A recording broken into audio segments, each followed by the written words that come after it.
All right, I think we'll have solid reception here, and if case this is the first time seeing Dylan on the channel here, he's part of basically the One All In program that I officially started with him, and we're actually training Araya to be a super dog, a polar plunging princess pit bull. That's ready to travel the world with us in whatever we do, and to have a puppy without limits. And it's bringing up so much unique situations because our line of play, I'll call it, is so similar in some ways. Like we're dealing with the psyche and socialization and domestication and undomestication and rewilding and rechilding. I'm dealing with humans most of the time at our events, and he's dealing with puppies now, potentially up to 100,000 different dogs throughout his career here. So I wanted to invite him and JP to come in with a ladder in the background if he's so willing later in the show, which might be happening. Keep your eyes open. But while that happens, I wanted to invite Dylan to talk about what he means by selective socialization. Yeah, so the concept of selected socialization, I guess we can first compare it to, we are the collective sum of who we surround ourselves with, if you want to look at human sociology. But the same concept goes for socializing your dogs. A lot of people tend to bring their dog to a dog park where you can't predict what the behaviors your dog potentially could learn. Would you say that's like maybe sending your kid to a random school, just the school that so happens to be closest to you? Yeah, I mean, a lot of kids, when they go to daycare, the first thing they learn is how to pick their nose, because they're monkey see, monkey do. So we learn a lot from each other. Keyword, monkey see, monkey do. Don't fool yourself that you are a primate. As you're eating peanuts here.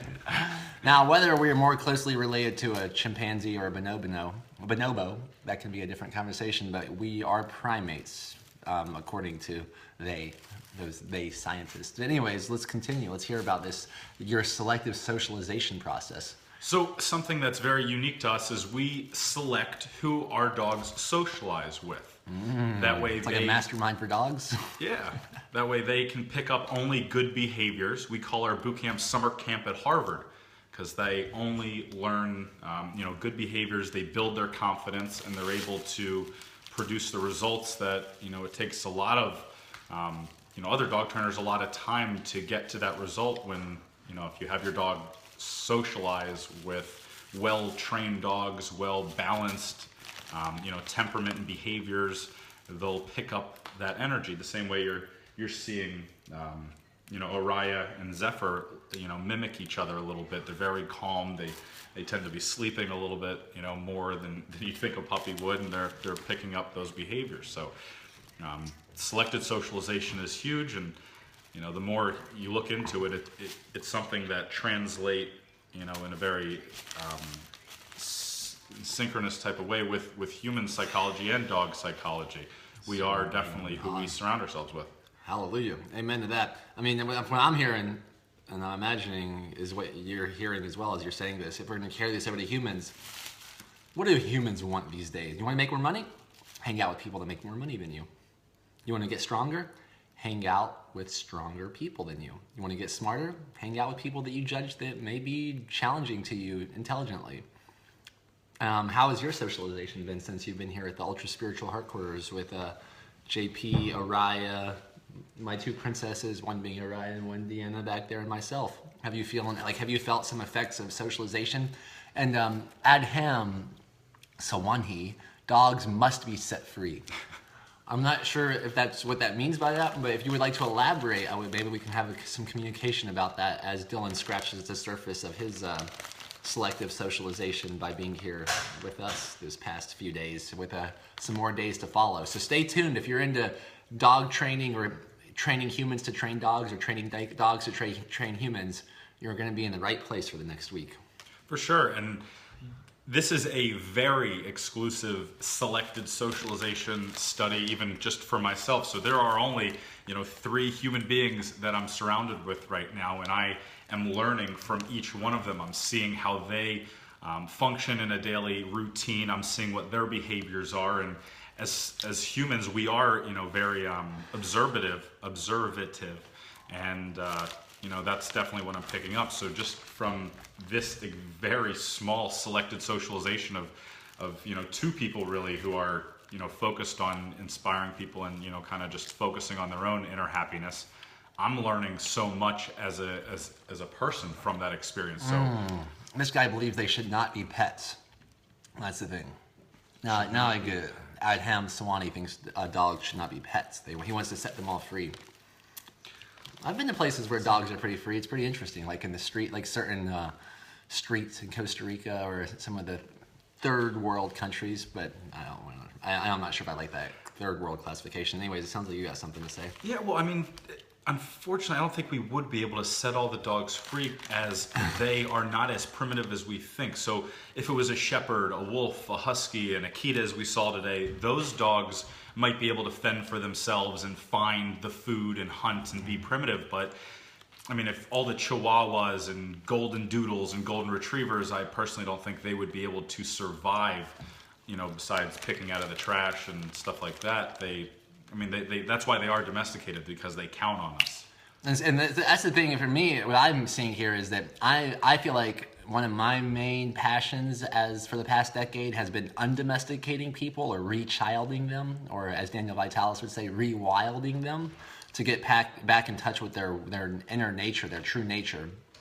Whereas this guy, he's been domesticating dogs, and in my opinion, I believe the way we've evolved, from my understanding, with dogs is that it is our job, it is our duty, it is our privilege to be able to partner with these canines or puppies or dogs or whatever you want to call them, to team up with them. And there's a real synergy, I think, when you can train them properly, such as a little kid that comes out of the womb that's dependent on its parents.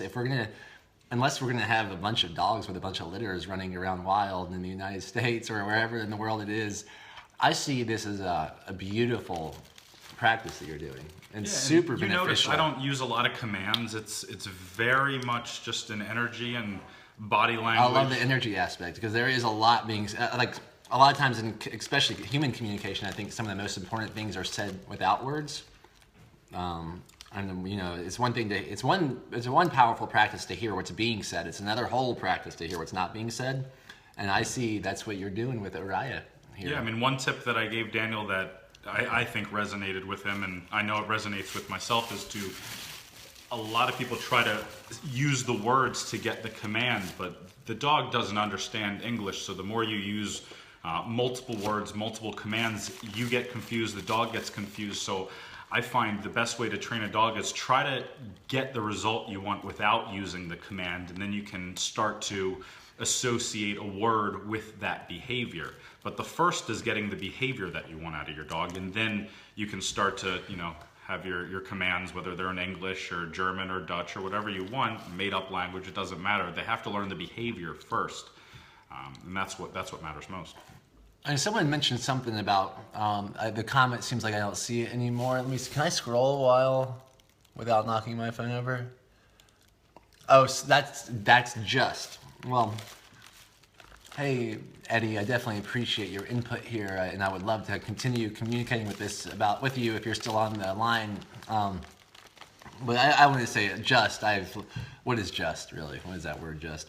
But on a side note, let's read it without the just. That's socially grouping, which denies individuality.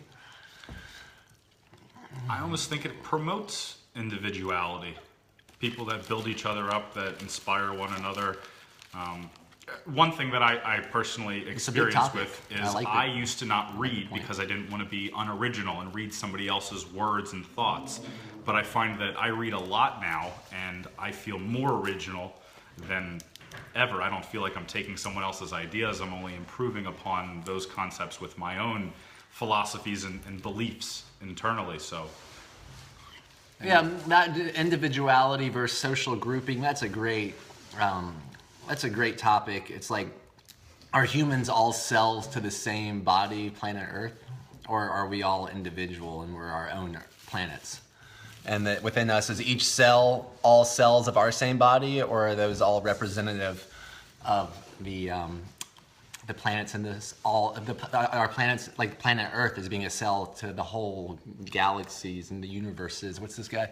Multiverses. How does it promote it if you're training that's controlled behavior? Do you understand the question? No. Could you, Eddie, if you could possibly restate the question? How does it promote it if you're training that's controlled?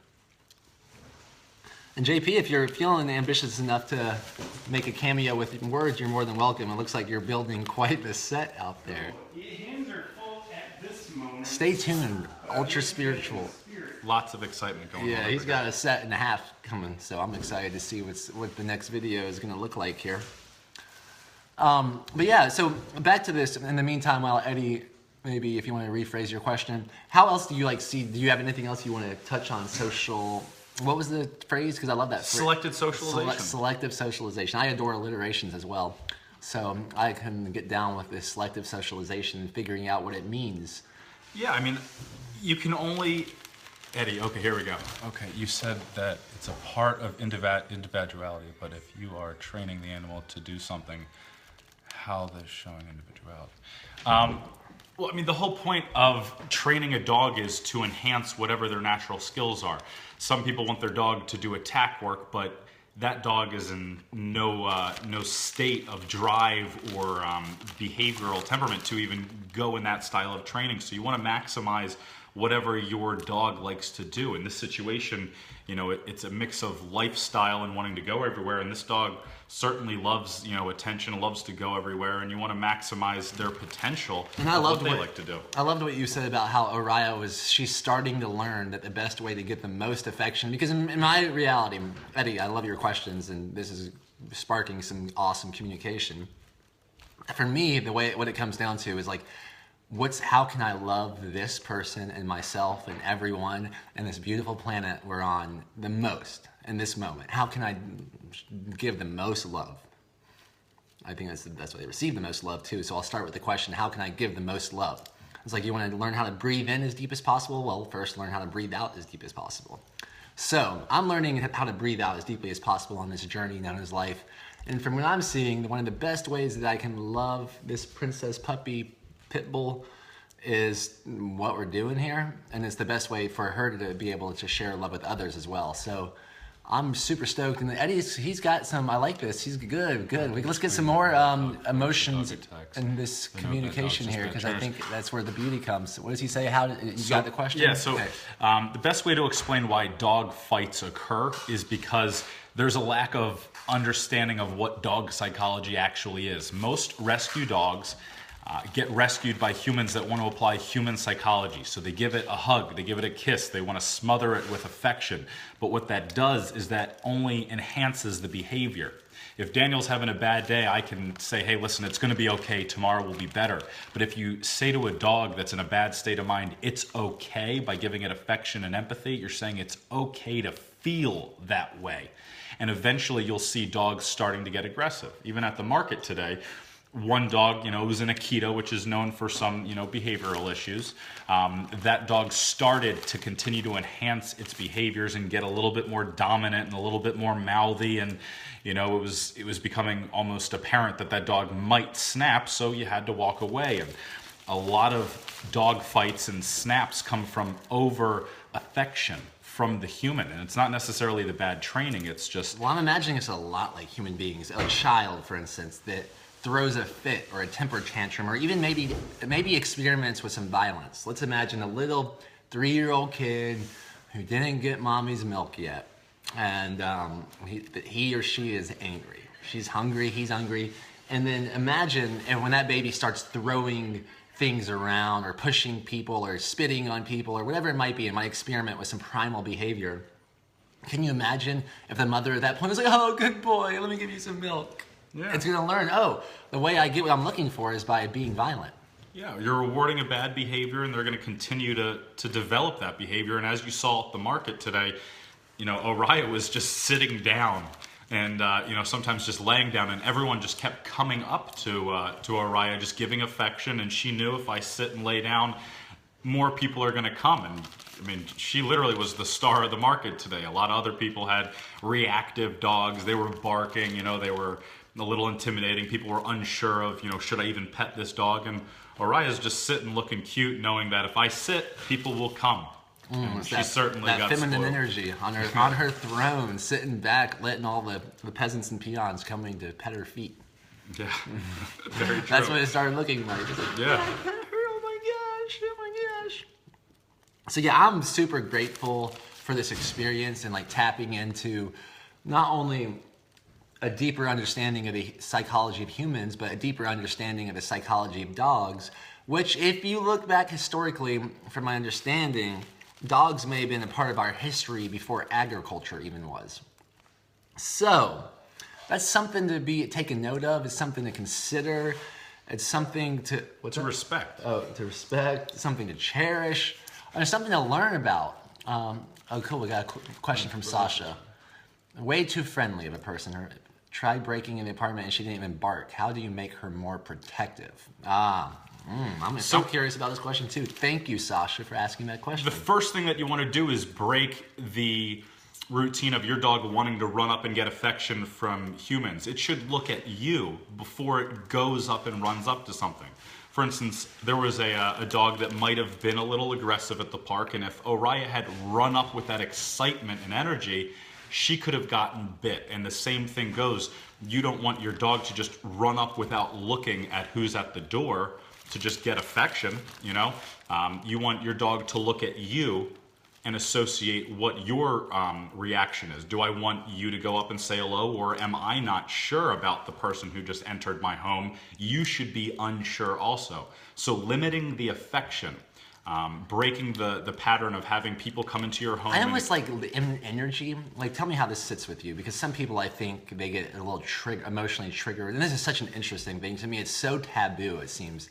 Dogs and children, whenever that topic comes up, there seems to be a lot of emotional chargedness to these topics. And it's like, I imagine you've faced many, like, wow, I wasn't really trying to trigger you. I was just wanting your dog to be more behaved, and that's what you're hiring me for. Do you find people getting offended sometimes when you're... It's a very emotional, relationship. And, that's why we find that having an open relationship, one of the benefits of our boot camp programs is we have an open door policy. We urge people to be interactive in the process and to learn like a dog trainer. I want to pass on all the knowledge I have to Daniel. I don't want to keep the secrets like I'm some special magician who's a dog trainer. I want to, empower him as much as I can. So, well, that's the thing about ideas that you have. Also, I think manure, and I also think money.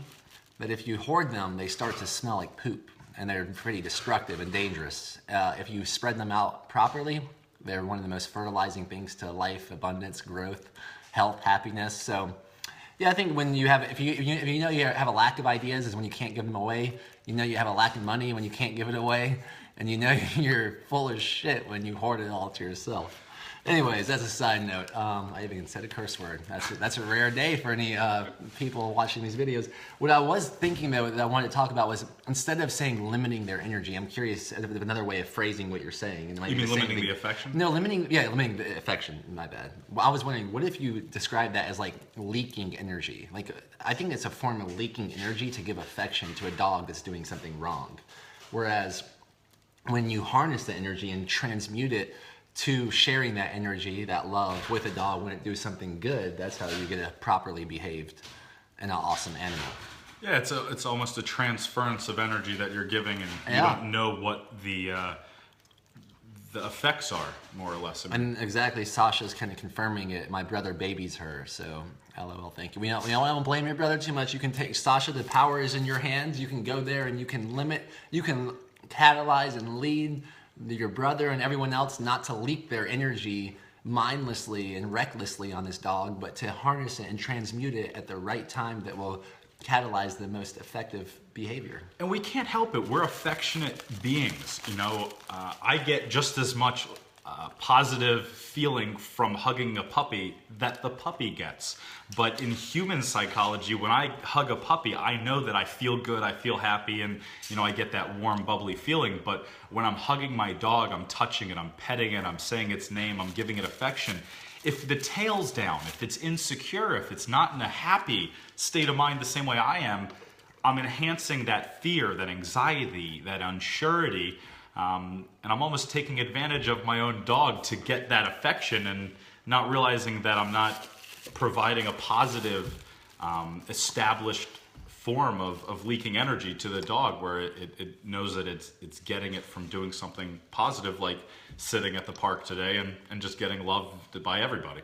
Yeah, yeah. So if anyone has any questions before we sign off here, I would love to hear them. It's been a fun communication so far, and thanks for everyone that's participated. And yeah, real quickly, before, for my own information, and maybe other people will find this fascinating if they're still with us, can you give a brief synopsis of different tail positions to sign off until the next one?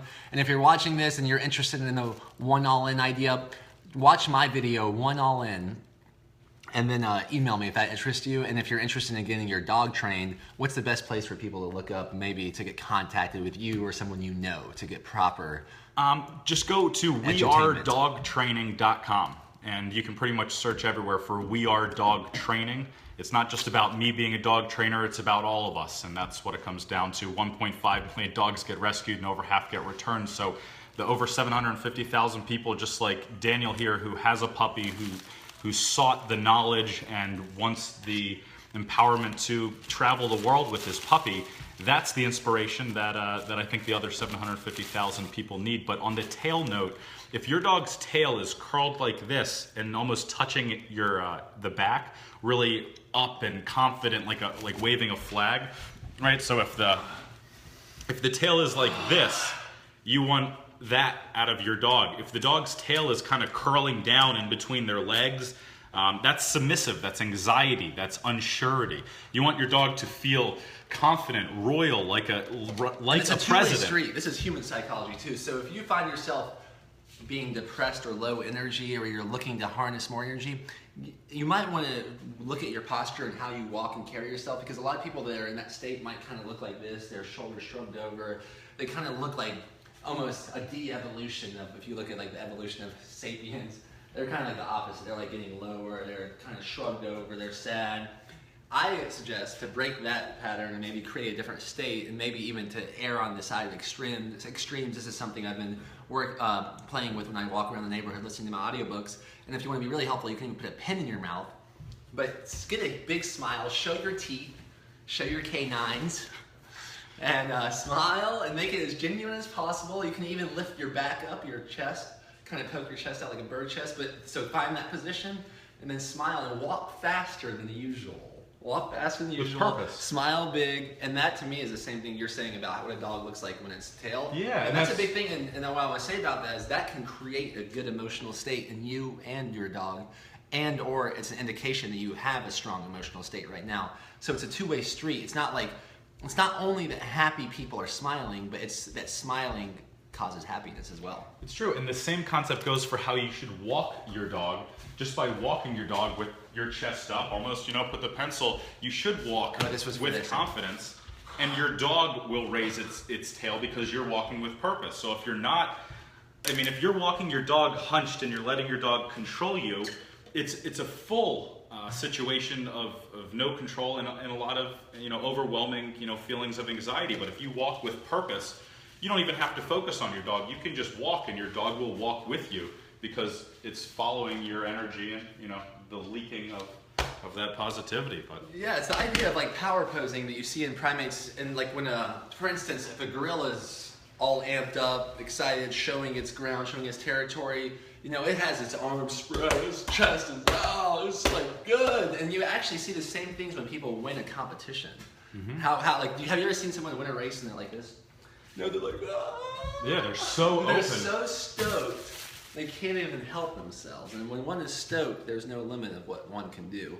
So I would encourage you all to be as stoked as possible. And if you're not feeling it right now, you can do things to change that, as simple as putting a pen in your mouth, walking faster than usual, breathing deeper than usual, and smiling more than usual, and do little things like that. And you might see that you might be more in control, or you might be more influential on your health than you thought you were. Now, for a lot of people who find that they might make an excuse and they can't change, they can't learn things.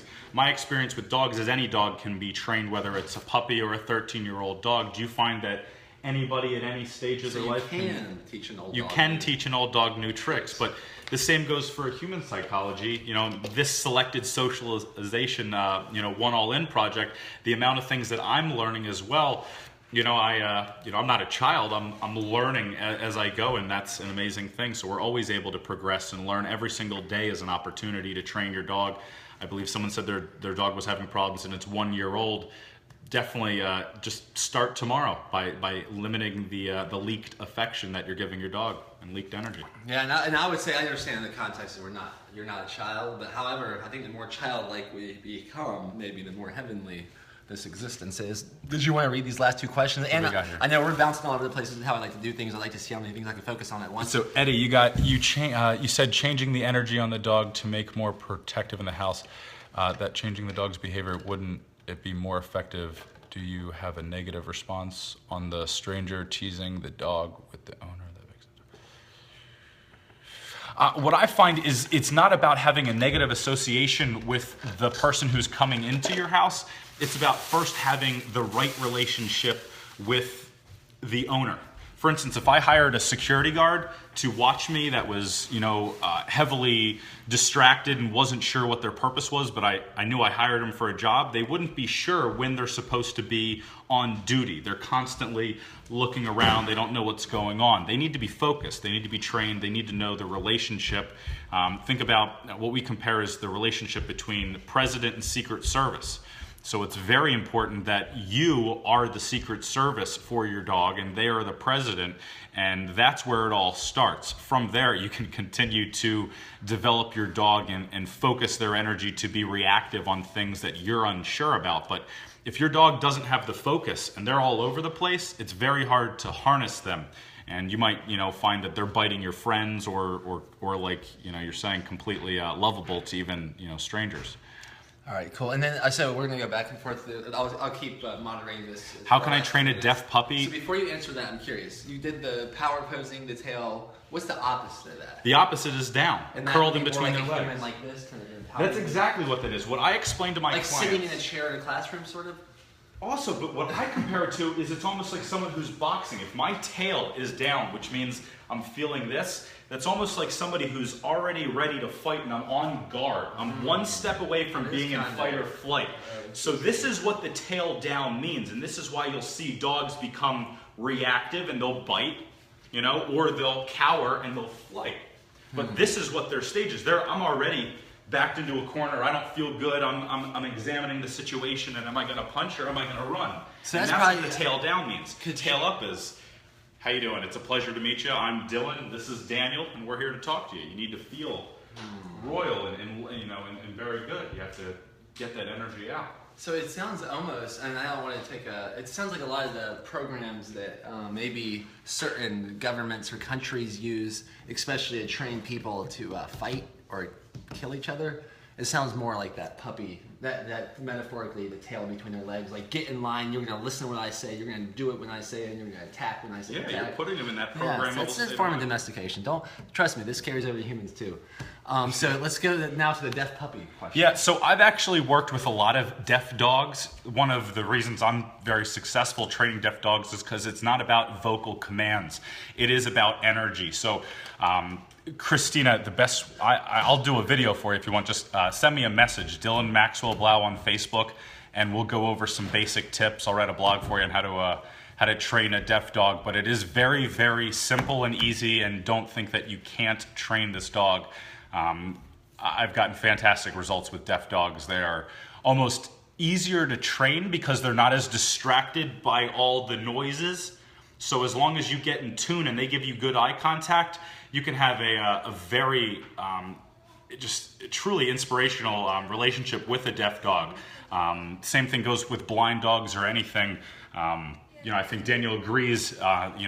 Sometimes a disability is only it's a mindset. If you're thinking this, if you feature your flaws enough, you'll find out your flaws are your features. Yeah. So don't think that a deaf dog can't be trained. By all means, you can get some impressive results with a deaf dog. If you guys haven't already met Oriya, Look at her. Just the sweetest. What's a Lily Miller's? If you press that, if you see that see more question, Yeah. you can click on it to get the Oh, whole okay. story there. Just be careful with the track. Okay, I have a lab who is too big and strong for me to handle, and I can't take him anywhere because he wants to charge and run up to everyone. How do I get a handle on that? He is 11 months old, 90 pounds, and growing. So a lot of what I've learned is you have to work through your fears. We met a lady at the market today who said she waited and kind of avoided the market with her dog because it was a very similar situation. It was overwhelming, but you know, that's why we're bringing this dog to the market now, so that way it's starting to get socialization. And the experience that it had yesterday at the market was different than the experience we had today. She was, you know, much calmer, sitting and kind of understood what she needed to do. So I understand that the first time that you're going to take your dog out, hello, thank you. The first time that you take your dog out, be prepared for an experience, whether it's positive, negative, it's going to be an experience. Learn from it, and then do it again tomorrow. Work through that experience, work through the fear, but never doubt yourself. So Any dog can be his trained. tail. If you don't know how to correct the dog, you could be making it worse by just taking it out, and every time it barks, you're like, oh, come on, like. So. Very true. So let's bounce back and forth. What's the next tail position? A classic tail position. So this dog is relaxed, and this dog is a little submissive, so you can see that the dog's tail is down. It's also sleeping, so it doesn't need to be showing confidence. But if your dog is walking and the tail is down versus up like this, right? This is how you want your dog's tail to be. And if your dog's tail is down, it's okay to kind of massage the tail up and let it know this is where you want it to be. But this is where your dog's tail should be, is up, almost like waving a flag. This was like when Elliot Hulse got people to breathe deeper at our last International Tribe Design when they were on the ground. And it'll start to drop, and this is about when you want to start to be a little worrisome. If you notice that it's drooping down, sometimes it'll droop up like this with a curl. That's better than curling completely down with a downward tuck. So anything other than this is a dog that's explaining through its tail how it feels. It feels a little unsure, it feels anxious, it's not sure what's going on, and that's ultimately, but if you see the dog walking away, the tail is up and it feels good, it's going to go back to sleep now and talk about a princess. Meantime, we got a new question here. I like to go bounce back and forth. I learn prestigiously like that. To be more friendly with other dogs. My dog is most of the time afraid of other dogs. So this is why selected socialization is huge. If you think about somebody who is homeschooled and then they go to a rave or a dance party, it's very overwhelming. They've only socialized with so many people, so to be exposed to that much is very overwhelming. So a lot of dogs that aren't socialized, you don't want to just bring them to a dog park and let dogs run up to your dog, because that'll trigger fight or flight, and you might make your dog even more scared or fearful. So one thing that we did at the park today, there were at least 15 dogs. We did find one puppy that balanced really well with Oriah, and those two dogs, hopefully will have a play date because they learned a good balance between each other. They weren't jumping, they weren't excited, they both laid down. So it's, my best recommendation is to find one person who has a friendly dog and let your dog socialize with that dog. It's not about having 50 dogs at a dog park run up and smell your dog and got an experience. If you're a human watching this, my interpretation of that is that if you're looking once again to learn a craft or become even a better person, find yourself a mentor or an inspirational friend, and start surrounding yourself with that person rather than going to a frat party and taking bunk hits and completely true. Everyone's leaked projected pain energy onto you. You could have read 100 books on dog training and Googled, and there's millions of answers. Instead, we're spending a week together and I'm giving him all the information I can. So sometimes the socialization between one person, the amount I'm learning from Daniel and the amount Daniel's learning from me, is way better than if I had gone and possibly tried to learn from 1,000 books or something. I'm learning from one person directly. And then we start getting into the conversation about individuality versus social groups, or like, are we one or are we one? I am becoming a clone of you. I think by the time I leave, I'm changing my name to Daniel, and I will no longer be an individual. And now someone's worried about their mental state, their dog's mental state, which You could explain mean to dogs. I would be not worried about it. I would be happy that you're ready for a growth opportunity, not only for your dog, but for you as well. Yeah, how do you explain a pug's tail? So if your dog doesn't have a tail, it is very hard to see your dog's temperament. But you will notice, even with a nub, they will go up and they will go down. No, meaning pugs don't come with tails. Some have them cropped, some will have the curly Q. So Okay. if it's not a traditional tail, yes, it is sometimes hard to read, but you want to study your dog. You want to observe it. One of the best things I can say is bring your dog everywhere with you so you know the personality. If you only bring your dog outside once a day and it's in the crate the rest of the day or sleeping, how well do you know your dog? The same thing, you want to know your child when they come home from school. How was your day? You don't just, all right, great, you're part of the routine. You want to stay in tune with your dog. I have a pack of 7 dogs, and I know, all their temperaments, their behaviors, and I can see, how they feel. So you want to get in tune with them. It's not just the tail. You can see if they're not confident, if they're hunched, if they're, being mouthy, if their ears are up, if they're down, if they're back. You might not be reading a face like a human, but body language, definitely crosses over between humans and dogs for sure. Once again, human interpretation. Get in tune and get in touch with all 7 billion parts of yourself. As Dylan is getting in touch with his 7 dogs, get in touch with all 7+ billion parts of yourself. Get in tune with them. For sure. Are we getting more questions? Are we good? I think I feel answered pretty that one. complete. And hey, JP. Yeah. Do you mind if I show your set off a little bit at the end of this video, or would you like to keep this set? Oh yeah, feel free. You got to see what's going on while we're doing this video. Check out. This person says have the same conversation about snakes. That would be fun. Oh man, talking about snakes and JP and shedding the skin of who you're not. Check out. This is not what his house typically looks like. Can we show the other side? I don't know. Okay, cool. It's nothing too special. Look at this. You can take a guess on what's happening, guys. What's this video about? Who wants to give a guess? And there are some clues. There's some clues. Until next time. See you guys. If you're enjoying the dog talk and how that translates to human experience, let us know. Share the video. Reach out. Peace and love. And remember, breathe out before breathing in. Remember, give love to get it. Peace.